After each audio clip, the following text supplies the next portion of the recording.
O Rebuliço de hoje está muito bom e você não pode perder nenhum minutinho, até porque a gente não sabe quanto tempo nos resta. Se você recebesse a notícia que tem apenas alguns dias de vida, o que você faria? Bom, pensando que a maioria das respostas seria viajar, a gente separou uma lista com 5 lugares paradisíacos no Brasil que você deve conhecer antes de morrer. Temos o bate-papo com os atores Pedro Alonso e Otávio Augusto, As dicas de filme e de música e tudo o que a galera pensa sobre teatro no Diz Aí. O Rebuliço Cultural começou!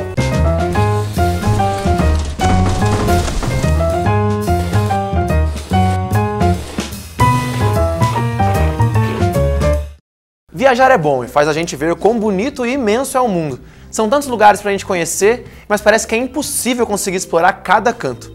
E por mais estranho que pareça, existem pessoas que imaginam que investir um pouquinho do seu tempo nesse tipo de atividade pode atrapalhar sua carreira profissional. Mas viajar, além de te fazer conhecer novos lugares, melhora a sua prática de qualquer outro idioma.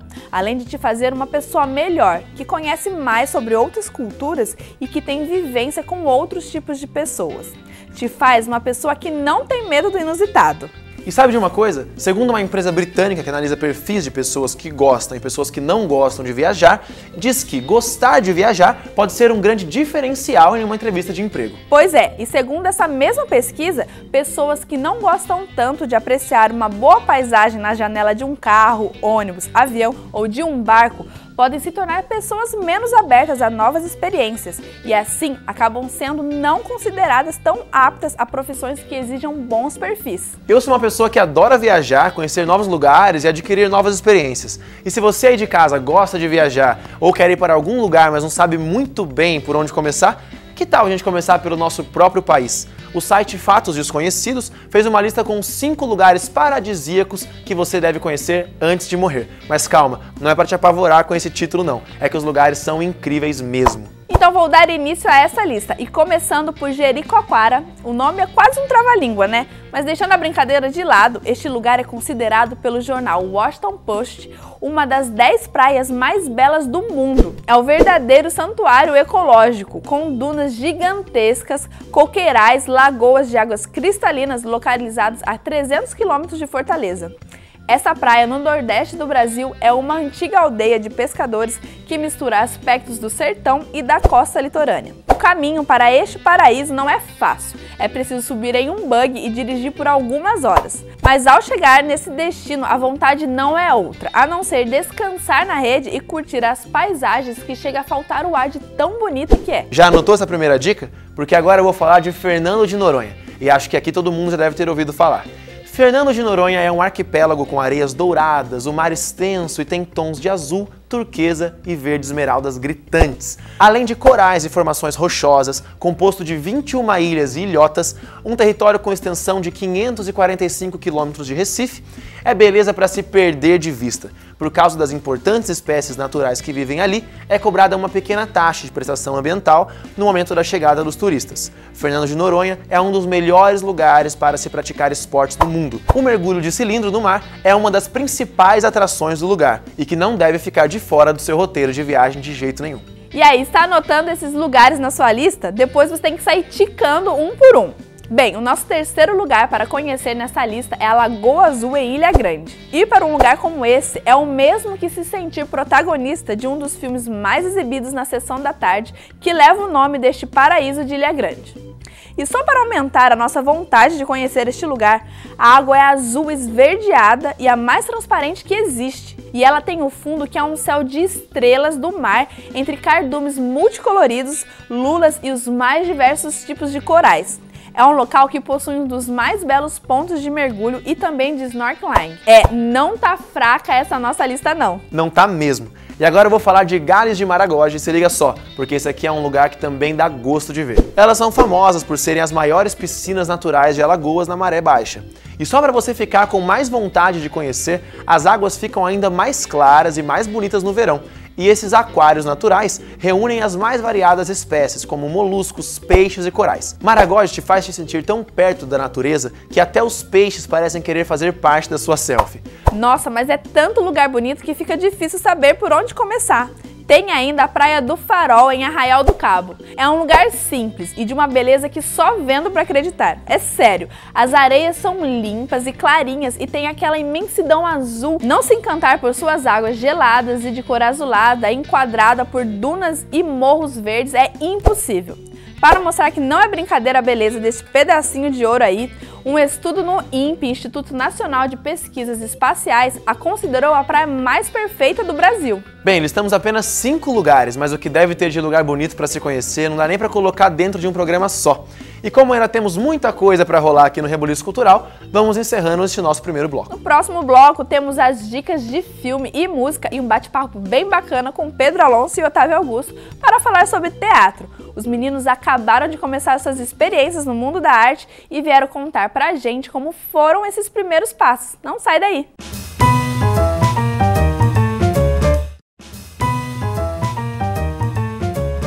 Vamos começar com as nossas dicas. Eu já vou dando aqui a primeira dica, que é de música.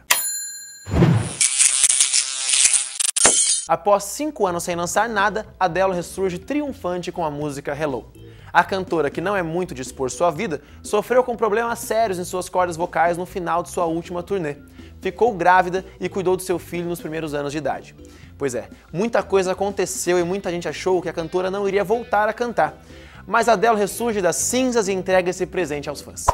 A canção fala sobre saudade e arrependimento e recebeu elogios da crítica. Hello, it's me. I was wondering if after all these years you'd like to meet to go over everything. They say the time's supposed to heal ya, but I ain't done much healing. A minha dica para filme de hoje é de 1998 e se chama O Show de Truman. É um pacato vendedor de seguros que leva uma vida simples com sua esposa Mary. Porém, ele começa a perceber que algumas coisas ao seu redor estão estranhas e fazem com que ele passe a estranhar sua cidade, seus supostos amigos e até sua mulher. Após conhecer a misteriosa Lauren, ele fica intrigado e acaba descobrindo que toda a sua vida foi monitorada por câmeras e transmitidas em rede nacional 24 horas por dia. Imagina que loucura! Se você ainda não assistiu esse filme, corre que vale muito a pena! Bom, no programa de hoje já falamos sobre viagens, músicas, filmes. Chegou a hora da gente falar com nossos convidados sobre teatro. Estamos aqui com o Otávio Augusto, de 23 anos, é ator, e também com o Pedro Alonso, também tem 23 anos e também é ator. Muito obrigado pela presença de vocês. E o Pedro pode começar me respondendo, quando despertou a vontade de vocês de entrarem já nesse mundo do teatro, e como é que foi em relação à família de vocês? Eles aceitaram, foram contra? Tá. Antes de decidir o teatro, eu comecei com engenharia. E aí, no meio do caminho, eu desisti, não estava rolando muito. Eu sempre tive a música sempre caminhou junto comigo. Aí eu decidi ir para música. E por causa da música eu fui para o teatro. Pelos ganhos que o teatro me daria para a música. Só que aí lá eu fui totalmente conquistado pelo palco, pelo teatro. E aí foi quando eu comecei. A princípio eu estava conhecendo, só que conhecendo e se apaixonando. E até um determinado momento que eu fui convidado para uma peça, fazer parte de um espetáculo. E a partir daí foi quando eu decidi de verdade entrar e seguir por esse caminho. E em questão com a minha família, eles sempre me apoiaram, apesar de no começo ter sido um pouco difícil, porque eu estava na engenharia, era um lugar um pouco mais estável, mais concreto, né? Então, quando eu decidi ir pra música, foi uma luta um pouco, assim, eles foram um pouco resistentes, mas ao mesmo tempo eles sempre acharam legal a questão de fazer o que gosta. Uhum. Eu sempre tentei mostrar que seria possível, para deixar eles um pouco mais tranquilos e saber que é possível, sim. Com a música foi um pouco mais difícil e com o teatro aconteceu mais rápido. Então, com isso, já foi um pouco mais fácil, assim, a família aceitar, entender que é uma possibilidade também de ganhar dinheiro, né? Uhum. Então, foi natural. A família espera, às vezes, um respaldo financeiro também, né? Para poder se manter mais tranquilo. Né? Sim. E você, Otávio? Então, eu comecei a faculdade de letras e aí lá eu apresentei A Falecida, né, com a turma da minha sala mesmo, do Nelson Rodrigues. E, putz, foi apaixonante, assim, eu gostei muito. Foi, inclusive, o que me incentivou a continuar fazendo letras. No ano seguinte, era o centenário do Vinícius de Moraes. E aí eu aproveitei a chance de escrever um roteiro, um texto de teatro para poder apresentar na faculdade também. E rolou, caramba, eu escrevi o texto, a gente apresentou a peça do Vinícius de Moraes. E no ano seguinte eu comecei no Teatro da Rua Elisa, que foi onde mais coisas começaram a acontecer no teatro. Eu fui para São Paulo, apresentei uma peça lá como músico. E no Teatro da Rua Elisa outras oportunidades surgiram, então as coisas foram acontecendo. Eu fui entrando para grupos de teatro. E aí esse ano, cada vez mais eu fui me envolvendo, né, com o teatro. E minha família apoia, mas mesma coisa que o Pedro, eles esperam um respaldo financeiro que nem sempre é correspondido, né? E assim, eles querem que a gente trabalhe sempre com o plano B também, né? Olha, faz, mas não deixa de fazer essas coisas, vai, porque a arte pode ser que não dê certo. Então, você querer se entregar totalmente a ela é complicado porque você entra em conflito familiar, né? E nem sempre isso é legal, né? Gera um conflito nunca é bom. Mas se entregar totalmente à arte é muito libertador também. E vocês, por participarem, né, de vários grupos de teatro, terem passado por essa experiência, como é que é o processo em cada peça que vocês participam? Como é que é o processo de criação de vocês nas peças? Eu gosto muito do processo que foi o Pessoalidades, né, que é com o meu grupo de teatro, Círculo de Três, que foi um processo colaborativo. Todo mundo deu uma parte de si para contribuir no texto, apesar de gostar de escrever. Não foi isso que aconteceu no grupo, e foi lindo, porque a essência de cada ator tá ali no texto, né? Então tem momentos que você, assim, talvez quem é de fora não consiga perceber, porque não conhece as características de cada um, mas a gente que tá de dentro, se torna tão bonito ver o que cada um colocou ali. Tem momentos de mais humor, tem momentos mais dramáticos, mais líricos, que você lê a pessoa naquilo, né? Então eu gosto bastante desse processo. Você acaba encontrando características, então, já que a pessoa que se doou para... Sim, e se torna muito mais verdade também, né? Porque não é um texto decorado que a pessoa precisou se apropriar. Ela já entregou ele apropriado, então se torna muito mais verdadeiro. Isso é legal, né? Eu também tô nessa peça e o processo, né? A gente se dando pelo processo, né? Coisas nossas, o que a gente quer dizer com as nossas palavras também. Mas eu também, tanto que a primeira peça que eu entrei foi num grupo que já existia, que precisou de uma substituição. A peça já tinha uns 2 anos de vida já, eu entrei no meio do caminho. Então eu não ajudei a criar, a partir da minha entrada, as adaptações, né? Mas a maioria, acho que das peças que eu entrei no meio de coisa que já existia, assim. Mas agora a gente tá para estrear uma peça que foi um texto do Abreu, que já, diferente do que o Otávio falou, já é um texto com as palavras escritas, a poesia do Abreu. Então, como é que é dizer um texto que não é nosso, né? E também a questão da verdade, como que a gente diz esse texto, como eu, Pedro, vou dizer esse texto, assim, e não somente o texto, né, mas dentro daquela proposta, do texto todo, a questão da direção, como que a gente vai seguindo com o personagem, assim. Então, cada processo é diferente, mas todos são muito ricos de aprendizado, assim. E vocês fazem um processo, né, de apropriação do texto, como você mesmo diz, imersão e a dicção também, né? Não tem um trabalho de... Sim. A dicção é fundamental, né? Pra gente de TV também, a gente faz Antes a gente fica naquele e vai fazendo até para que fique mais tranquilo ali. Sim. Né? E aí o conhecimento as pessoas também. entendam, né, o que a gente está falando pro outro, né? Porque o pessoal tem que entender o que a gente está falando. É a mesma coisa para numa peça de teatro. Se você tá ali com um texto super bonito, mas a sua dicção não tá tão boa, as pessoas, né? O texto não chega do jeito que tem que chegar. Esse treinamento vale até para compreender o texto, né? Sim. Porque quando você entende as pausas, as respirações que existem no texto, você compreende ele muito melhor, o que quis ser dito ali, né? E dependendo da forma que você lê o texto, você muda completamente o sentido dele, né? E bom, subverter. Sim. Agora, ó, vocês se apropriam de textos para dizer, e agora eu quero falar do que um texto que você escreveu, na verdade. Que eu sei que você tem um livro, certo? Sim. E esse livro já foi publicado? Como é que tá esse processo? Ele está em processo de edição. Ele já foi enviado para a editora, eu assinei o contrato. Então, assim, já mandei sinopse, já mandei o texto, já mandei tudo. Ele tá para ser publicado.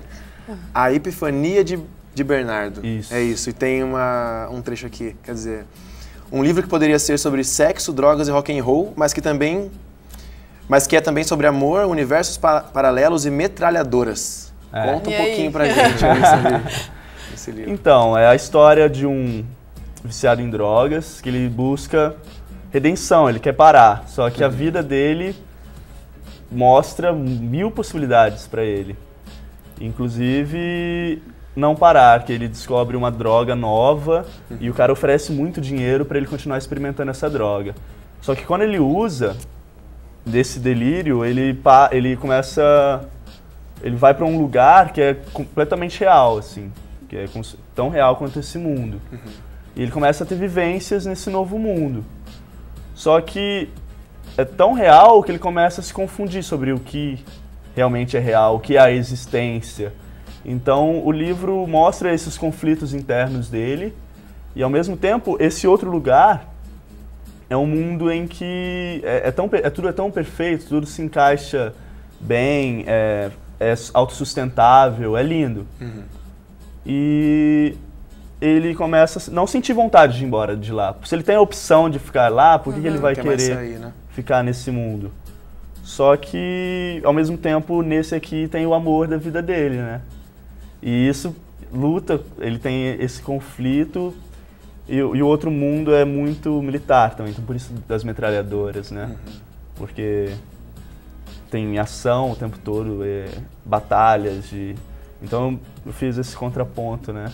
Das guitarras e das metralhadoras, porque... Conversa muito legal aqui, mas agora a gente vai para um rápido intervalo e daqui a pouco a gente volta.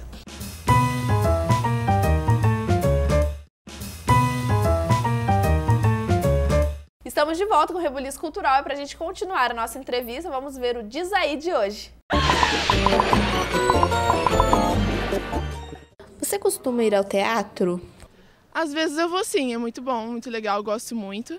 Não muito, mais ou menos. Eu gosto bastante de ir. Aqui em São José a gente tem pouca oportunidade. Depende, assim, o tema que me interessa eu vou assistir. Alguns tem e outros não. O da região, vou ser sincero, eu acabo nem conhecendo. Sim, mas dos famosos mesmo. Geralmente eu vou por recomendação de amigos, assim, pessoas que me indicam, aí eu vou. Não importa se é famoso ou não, só por bons conceitos mesmo, quem indicou fica legal. O legal de São José é que tá vindo bastante stand-up comedy, não sei se encaixa nisso, mas eu acho bem legal, é uma coisa bem divertida de se acompanhar e de assistir. Você acha que o teatro pode ser uma carreira profissional a ser seguida? Sim, eu acho. É importante, né? O trabalho dessa pessoa é uma diversão para as outras, né? Então eu acho que sim, minha opinião sim. Eu acho que sim, até gostaria de estar seguindo isso, mas o mercado assim às vezes é muito difícil. Mas eu acho uma coisa muito, muito, muito legal. O teatro, eu já vi muita gente dizer pra mim que é paixão, né? Que é uma coisa bem difícil de você, pelo menos pensando na parte financeira, é bem complicada no começo, mas é uma coisa que se você realmente gostar, é uma coisa que acho que vale a pena assim seguir. Sim, né? Existem atores, atrizes, diretores, iluminadores, pessoas que filmam e gravam, então isso com certeza é uma profissão, né? Bom, a gente viu ali que o pessoal chegou a falar que não costuma ir a muitas peças da região por falta de divulgação. Pedro, o que você acha sobre isso? Eu, na verdade, é o meu segundo ano que eu entrei para o mundo do teatro. E antes eu tinha essa mesma opinião. Porque como eu era de um lugar, assim, a engenharia e esse lugar, eu não tava muito... Não acompanhava muito esses lugares que divulgavam coisas teatrais, né, artísticas. Então eu via muito pouco. Depois que eu entrei, eu vi um bombardeio, mundo assim. Diferente, né? E tanto que esse ano, em setembro, teve o 30º Festivale, que todo ano acontece, e já edição número 30, né? Então já todo ano acontece uma programação de mais de 100 peças, durante uma semana, por aí. Teve outras mostras de alguns espaços independentes daqui da cidade, com programação também, bastante coisa na programação.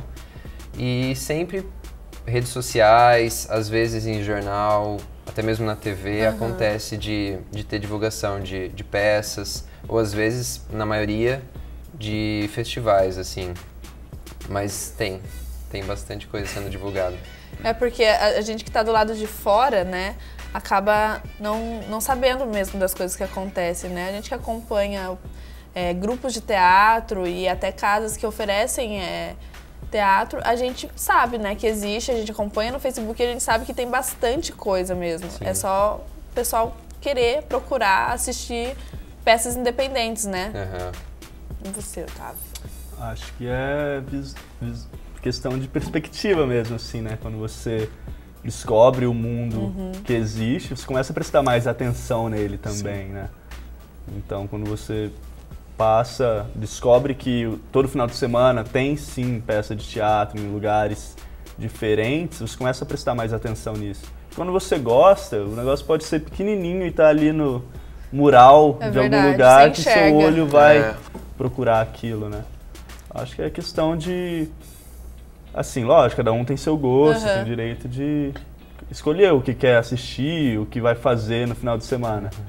Mas eu acho que as pessoas deveriam alimentar mais a chance de gostar de teatro, porque é uma coisa diferente, né? E assim, 1 hora, uma peça, então você vai, assiste 1 hora, depois você faz o que você quiser. E é transformador, cada peça tem uma... Mas vocês acham que o teatro na região ele é pouco valorizado? Olha, eu não sei se é pouco valorizado, porque as pessoas que estão no teatro, elas valorizam muito o teatro. Só que é aquele público, né? Então, assim, saturou aquele público, já não vai ter muitas pessoas para quem mostrar. Então, a não ser que ele busque ir até essas pessoas, por exemplo, uma divulgação nas escolas e trazer a galera da escola para o teatro, ou fazer apresentações em escolas, o público ele vai sempre ser praticamente o mesmo. Mas são pessoas incríveis, na minha opinião, que assim sabem muito de teatro, gostam muito de teatro e vivem mesmo o teatro. Então eu não acho que ele seja pouco valorizado. E até pela fundação que tem. Eu acho que ela alimenta bastante o teatro, sabe? Tem a Altino Bondesan também, que sempre traz profissionais para dar oficinas, para mostrar coisas, mas são coisas que também há pouco tempo atrás eu não sabia que existia. Agora que a minha visão se abriu para isso, eu enxergo mais. E também a valorização acontece de pessoas famosas, né? Sim. Por exemplo, o rapaz que comentou que vem bastante...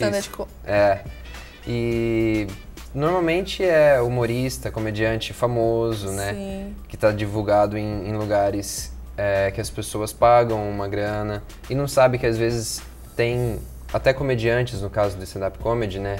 Da região, que também faz coisas por aí.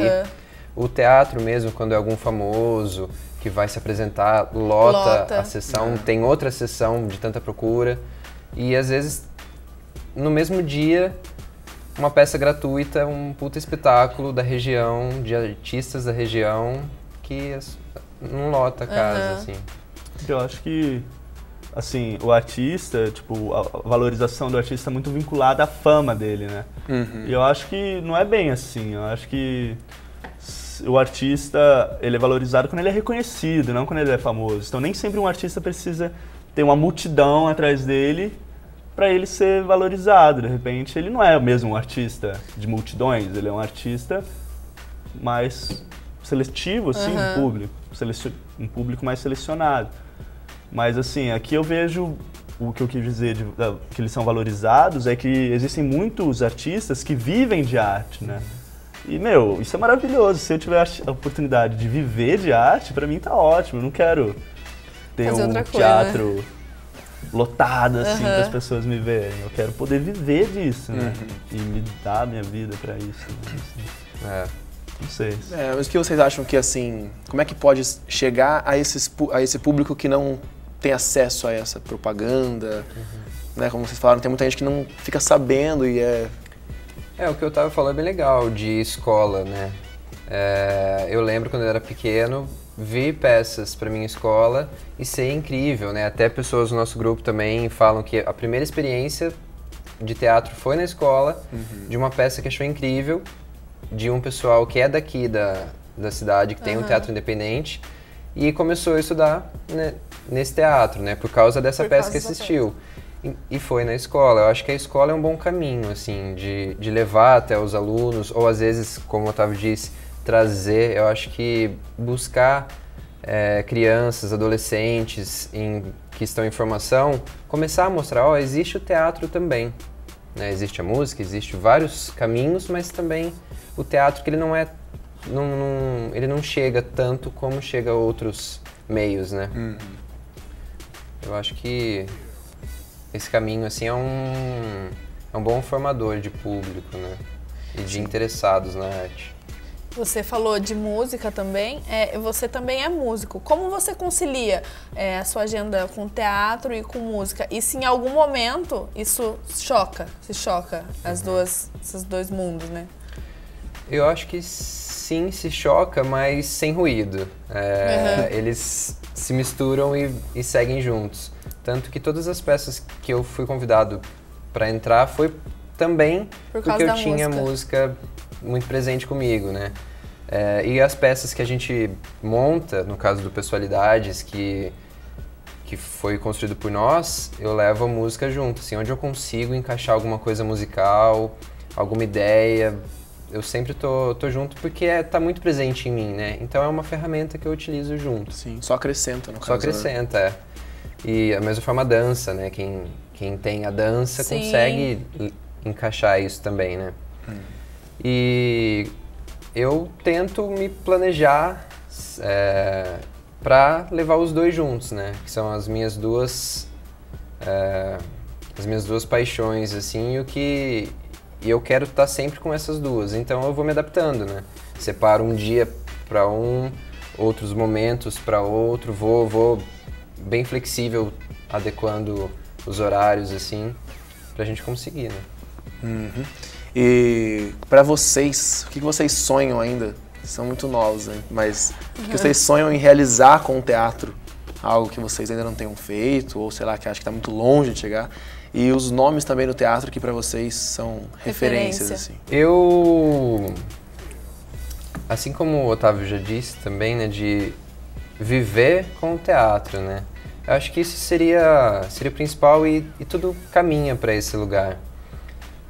Conseguir, com o teatro, conseguir gerar mais coisas, né? Mas assim, algum tipo de peça, alguma experiência que você não tenha algum personagem, talvez, que você queira viver ainda.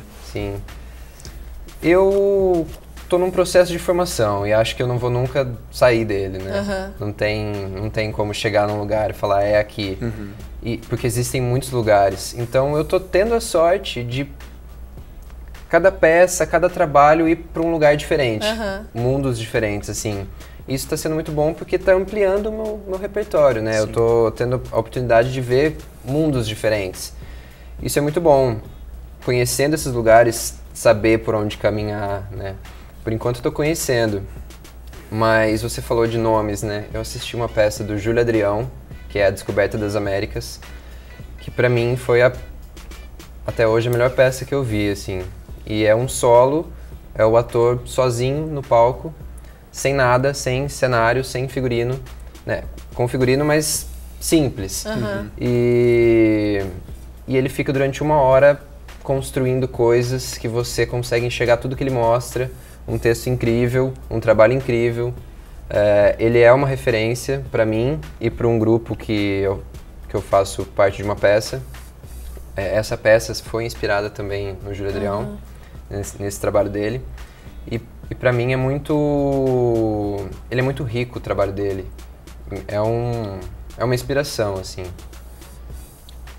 Talvez seguir por algo nesse caminho, assim, me agrada bastante, né? É uma coisa que eu já tenho em mente e para ficar estudando, trabalhando, digerir bastante isso, assim, para no futuro criar algo.